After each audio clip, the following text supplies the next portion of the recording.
Hi guys, this monster camera on the Make or Repair bench is a Pentax 645Z. It's a lovely camera, medium format, 50 megapixels, fabulous dynamic range, absolute corker. The only problem being, every time I change the battery, I get this screen here. It's just forgetting the date and time every time I change the main battery. And that means the real-time clock backup is exhausted. And I could ignore it because I was actually using a GPS sort of plug-in add-on, but still it does need replacing. So I'm going to show you how to do that and what parts to get. Now this is not a big repair, it's just daunting because it's an expensive camera and it's hard to know what to unscrew. The cell is actually hidden on the main board right behind this panel, so the back has to come off, but while some screws are visible, lots are hidden behind other panels. So we also have to remove the side, the top, the bottom and the grip just to unscrew that back. This is the cell. It's an MS621T-FL11E. Now it's a little bit tricky to get in the UK and I ended up buying this from AliExpress. Now make sure you get the T for extended temperature, and the FL11E suffix is the welded tab configuration. Now lots of people online and AI also swear that it uses a capacitor, but they've never replaced it and it's complete and utter rubbish. This is the cell. Now for disassembly, I wanted a service manual, no luck there, but I did find a guide for the 645D and that worked out really well. So thank you very much to monomod.eu for that. Anyway, all links below. Now this guide is almost right for the 645Z, pretty much all the screws are exactly as described. The only difference is that the plate and the rubber thingy covering the USB, HDMI ports and all that sort of stuff, it does get in the way.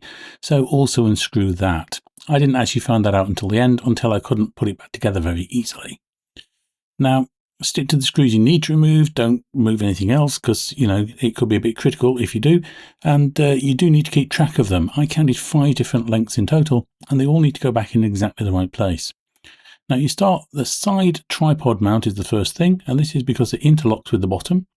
So take out the screws, but it probably won't lift out because of the weather sealing.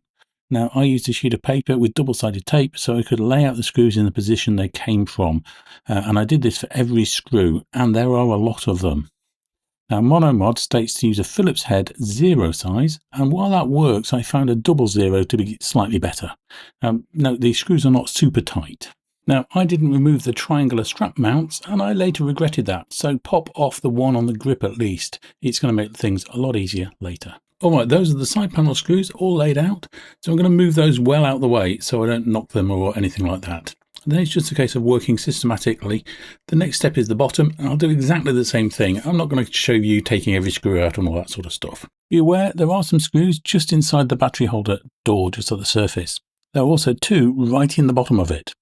Now they actually hold the top on, but I took them out now since the top's going to come off anyway, and it's a lot easier to keep track of them on the same piece of paper that I'm using for the screws in the base. So now I'm trying to just gently prise the bottom all the way around, just to try and ease off that waterproof seal that's kind of holding it all together. But I don't want to mark the camera, of course. Now it turns out that there are a couple of little prizing slots inside the battery compartment at the rim, and you can get a good start there. Just don't pull it all up there, just, you know, get a start there, then work your way around. It is stuck down and it does need a little bit of gentle persuasion. You could try warming it up to about 40 centigrade or so just to help, but don't accidentally overheat it. This is always the bit that makes me a bit nervous, but anyway, steady, and eventually the bottom will lift off. And yes, it's an all metal body. Now that's out, then the side panel should also come out pretty easily too. The next job is to remove the top because it does actually cover some of the screws that we need for the back. Now you can see just here one top fixing screw that was actually hidden by the side panel, but there are plenty more to go, including one hidden by the rubberized grip. So that's the first screw out, but while I'm on this side, let me disconnect this ribbon cable. It just needs a little bit of gentle prizing and a bit of wiggling with the tool, and it should just pop open, just unclip. Okay, another easy to spot screw on this side. As always, keeping track of which screw in which hole. Now, switching round to the other side, there are actually 3 screws on the body near the lens fitting behind the grip, and you need to take out the top 2. The screwdriver fits right through the indent in the grip for the back one, and of course there's no problem with the front one. There are several more screws holding the top in place. They're situated on the back, and this is another part that I hate. I'm going to need to peel back that rubberized grip. So to begin with, I'm quite tentative, starting at the bottom and just peeling it away gently. And the good news is it's actually coming away quite well. The grip is actually really thick material as well, so I've got no fear of ripping it or distorting it. Now at the moment I'm hoping not to remove it all, but I do actually ultimately change my mind. It's easier to refix if I take it all off and redo all the adhesive. Now, as a reminder, do take that triangular strap ring off. Just for information, the tape I use to refit things like this is from 3M, and it's a 300 LSE tape. Now, LSE stands for low surface energy, and it's things like plastics, including polypropylene, polyethylene, and things like that. And it grips really well on lots of things, for which normal tape is just not good enough. Okay, so you can see here that I've taken out that screw, and I've decided to remove the rest of the grip. And that strap ring is just so much in the way. Now, I've got good access to the other two screws, so I'm going to pop those out. And really, because I'm struggling with it, I should have taken the grip off at this point, but I was just a bit eager to get to the battery, really. And yet more screws, this time either side of the viewfinder. I'm still just taking the top off. It's the same process, keep track of what goes where. So now gently easing and tugging a bit on the strap ring, and the top pops right off. And this is why you have to remove the grip. It tapes the top and the side together. Anyway, you can see the top is connected by 5 or 6 thin wires, and those are soldered at each end, so they're pretty delicate. Try not to snap them off. I'm a bit nervous about them, so I've angled them so I can record where each wire goes.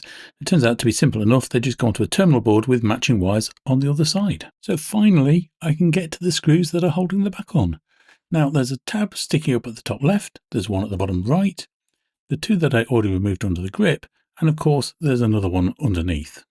Right, that's all of those screws removed, but the viewfinder is now pressing hard against the back with a weatherproof seal. So I'll need to loosen the 2 screws on either side of it. So just loosen about 2 turns and only the back 2.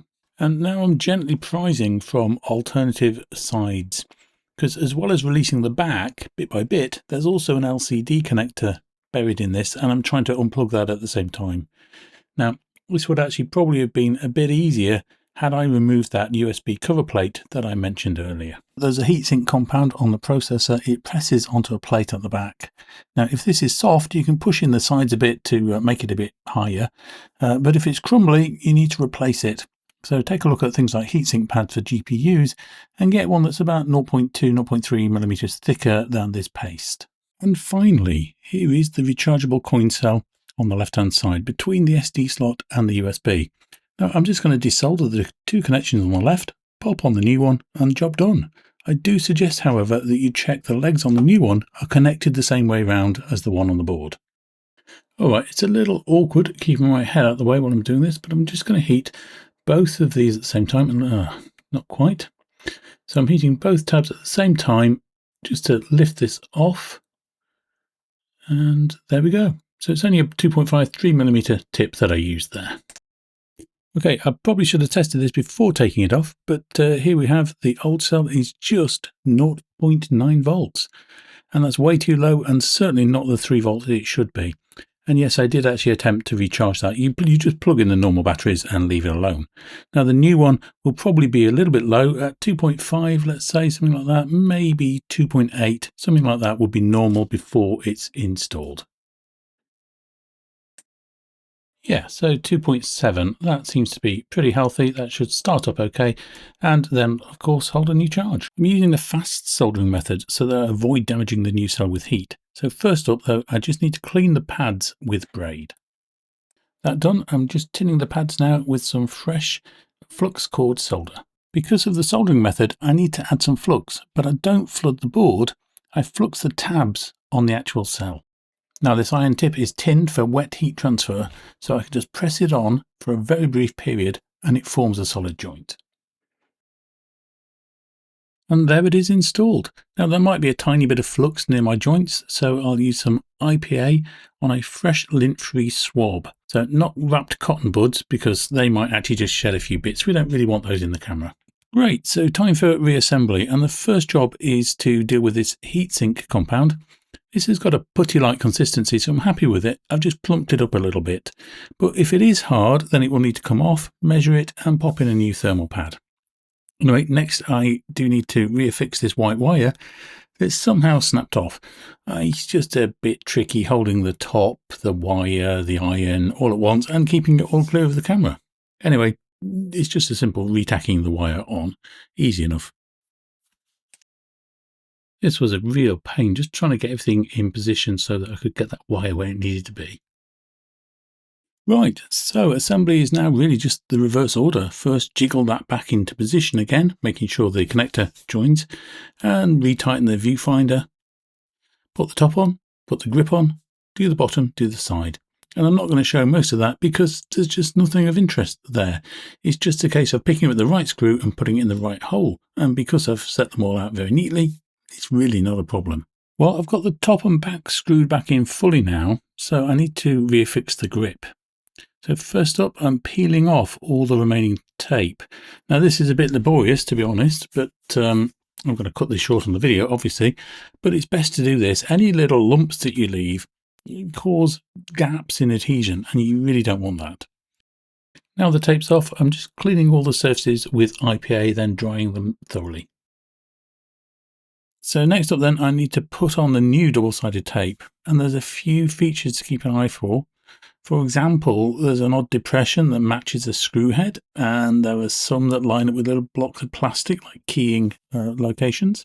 And I just have to take my time and tape all of the surfaces that might touch, including the edges, of course. Now, I chose to do this on the actual grip. It's a bit trickier to apply the tape on the grip than it is on the body, but the grip makes a really nice cutting template, and it's far easier to align everything afterwards. So it's easier to put the grip with tape on it onto the body than a grip without tape onto a body that's sticky. So anyway, finally, I've just got to align the grip, press it home. And it's a bit awkward, just pulling it around, making sure I don't accidentally stick things where they shouldn't be. But ultimately, it's about getting those edges lined up and perfect. So I've done that. Finally, I'm just using the smooth bit of plastic on the edge of the screwdriver to press home those edges to really make sure they're pushed down hard. And there's actually just a tiny little bit of tape sticking out of the seam. It's about 1 millimeter. And I just need to kind of just trim that bit off. Okay, and I feel pretty relieved. That seems to have gone really, really well. And that 300 LSE tape grips so tightly, but it's thin enough to flex with the actual grip as it needs to. So anyway, let's get this finished and test it. Good, it's all reassembled, the battery's in, and I'm just setting the date and time details, and I'm going to pull out the battery and fingers crossed it will keep them. Okay, out comes the battery, and at this point I was of course losing the date and time. Now I'm just leaving this a minute to simulate me looking for one in the bag, and of course I've put it on the video, and yeah, fingers crossed. And yes, okay, we're straight in, no date and time prompts, nothing. Perfect. Now, of course, I do need to do a few operational tests to make sure I've not introduced any other problems, but this is done. So I hope you enjoyed seeing inside the 645Z, and that some of you will benefit from knowing how to do this fairly simple bit of maintenance yourself. I was quoted almost £400 to send it away for this work. It cost me just under £24, including 2 batteries and a roll of tape. Now, don't forget to like, share, subscribe and comment, and I'll see you next time. Bye for now.